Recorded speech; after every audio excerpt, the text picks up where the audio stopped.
Good afternoon, guys. So, it's been, I don't know, about 5 days since my last video posted. It's Wednesday today, Wednesday afternoon. We've just been getting like serious amounts of rain here. So I haven't even had a chance to do anything on the front gate post. It's a little clear right now. I don't know if I'm going to get a chance to actually do anything, but I am working on it. I assume this video is probably going to be late. I normally try to post a video like every Friday, but I don't think I'm going to make it by this Friday just because of the amount of rain. We were getting at sometimes 2 inches of rain per hour, so pretty heavy.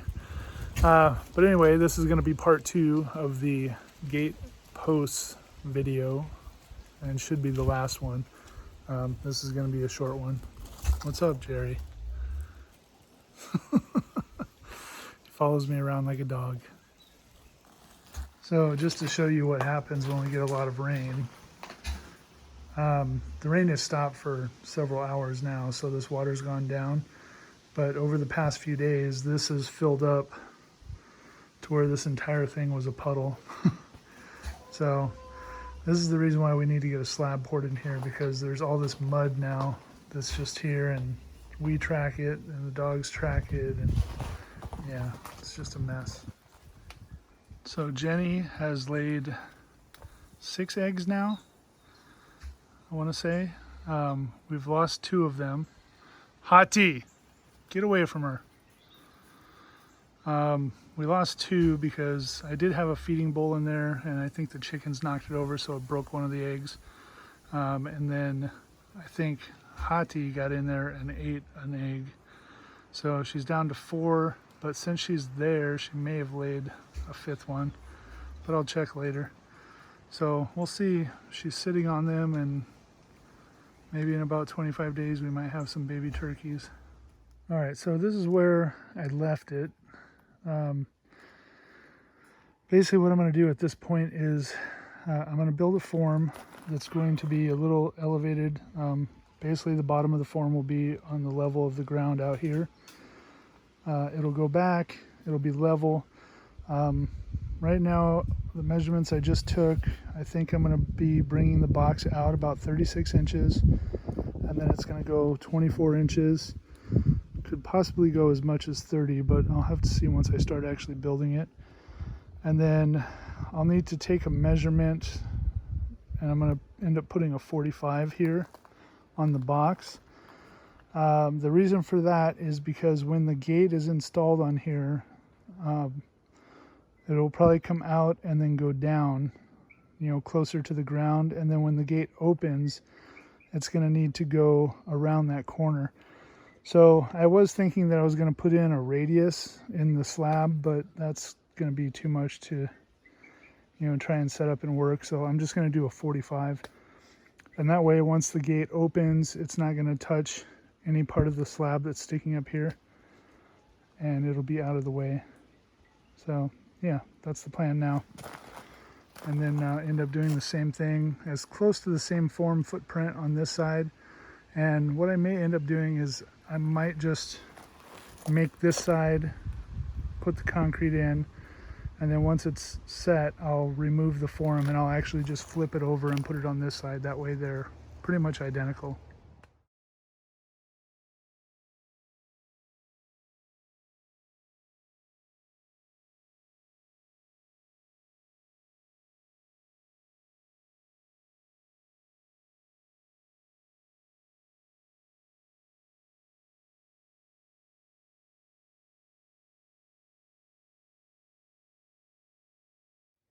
All right, so this will be my form.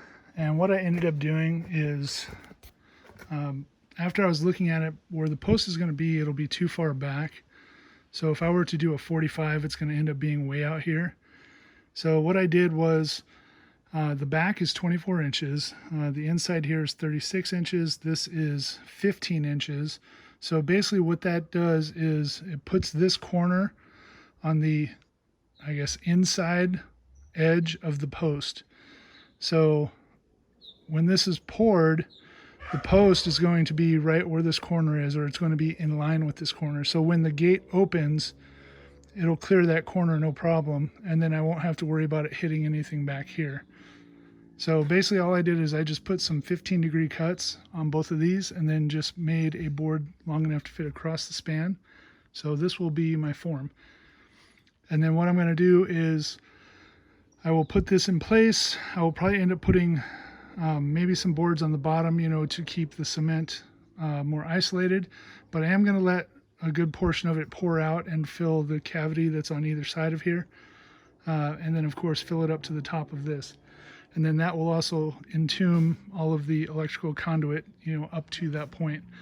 And I'll still have to extend the one on that side that's going around the back that will eventually be going to a gate. So I think what I'm going to do is I'm going to port it out the back side of this slab, and then it'll end up going into the, you know, behind the clump of trees forward, and then to where we eventually will have a keypad. So that's my form.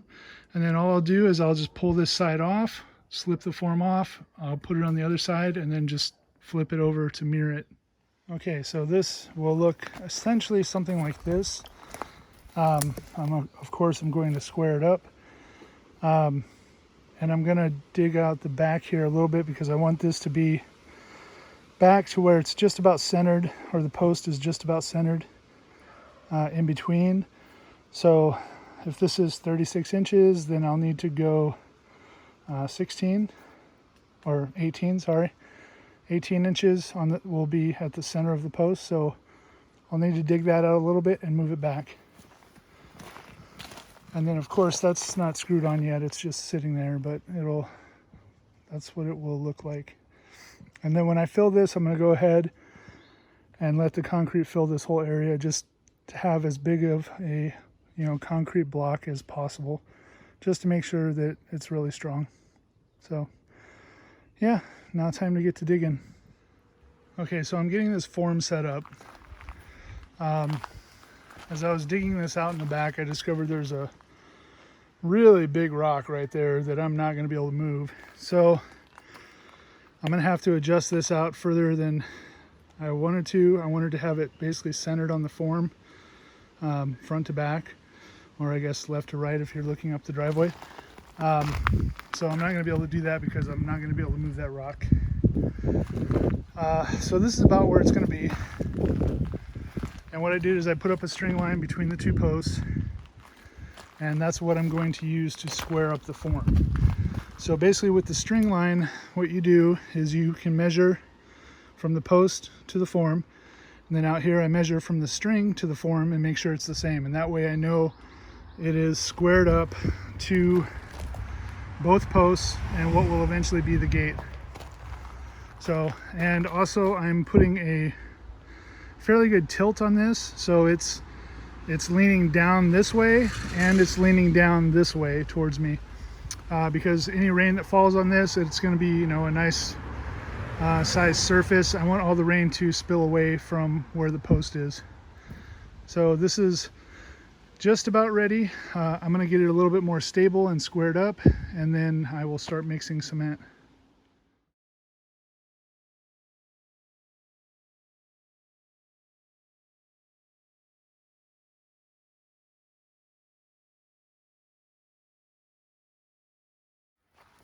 All right, so I got everything set. I put a couple stakes in here just to keep the form down and in place. It's basically wedged between these two stakes and that big rock in the back there. So it shouldn't really move. And I plan to fill this up, of course, and then also this whole area here is going to most likely get filled up as well. And then we'll see how it goes. So I just got to pull this string off. I have this. I have my mixer set up there. That's all the further that it reaches. So basically I'm going to mix everything up there, come down, dump it into here, then use a shovel to fill this. Yeah, let's get going.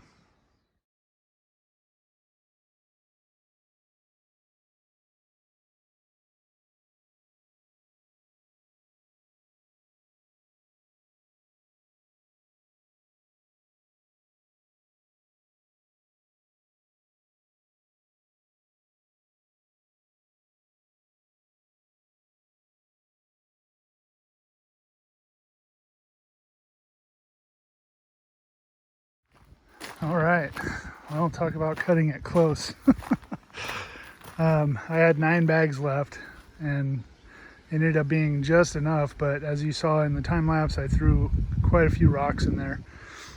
So I'm going to let this start to set up a little bit, and then I will come back and start smoothing it out and shaping the edges, and then get it ready to sit, and then maybe later tonight I can pull the forms off. We'll see. All right, well, it is the next day. I got the forms off. Of course, it's raining, so I don't really think I'm going to be doing much more. I got that piece in the back. That's not glued on yet. It's just stuck on there to keep out creatures in water. So the next thing is going to be adding in the cross post here between these 2 posts, or the horizontal beam, and then attaching the fence. I got these little caps too. Those are on Amazon. They were like 12 bucks each or something like that. So yeah, I gotta wait for the rain to stop and then I can continue. All right, well, it is the next day. I got the forms off. Of course, it's raining, so I don't really think I'm gonna be doing much more. I got that piece in the back. That's not glued on yet. It's just stuck on there to keep out creatures in water. So the next thing is going to be adding in the cross post here between these 2 posts, or the horizontal beam, and then attaching the fence. I got these little caps too. Those are on Amazon. They were like 12 bucks each or something like that. So yeah, I gotta wait for the rain to stop and then I can continue. All right, so I got my 2x4s screwed together on the fence here. And basically what I'm gonna do is I'm gonna just wrap it around there. I'm gonna pull it back to this post so that I could get a solid connection, you know, all the way around this. I wanna get several staples in. Yeah, that should be good. And then I think what I'll end up doing is just end up tying these through, you know, just like I did at all the other end posts. As long as I can work it around that. I'll have to see once I get this pulled tight. All right, so that is stretched now and it's fairly tight. Of course, it doesn't need to be super tight because everything was stretched to this post and is secure there. So I just need the tension between these 2 posts to be pretty good. So I'm gonna go ahead and staple this in, and then I can get this stuff taken off and then work on wrapping these around. Okay, the fence is complete as far as everything is stapled in and wrapped around the other side there, all secured. The last thing that I have to do to finish this side is to put my horizontal piece in. And basically what I'm going to do, I have my Sawzall and I'm going to cut a notch out of here that's going to fit the post. So I'm going to cut it probably, I don't know, maybe 1.5 to 2 inches deep, then flat, and then back out so that the post fits right in there. This is the size, so this is pretty much the same size as the post that I have up there. This is just a cutoff from one of the other ones. And then on this side, it's just going to get mounted flat against that one. I may cut a little bit off of that, but probably not. So let me get this cut out, and then I can get a measurement and cut my cross post, and then I will have to drill it and put the lag bolts in.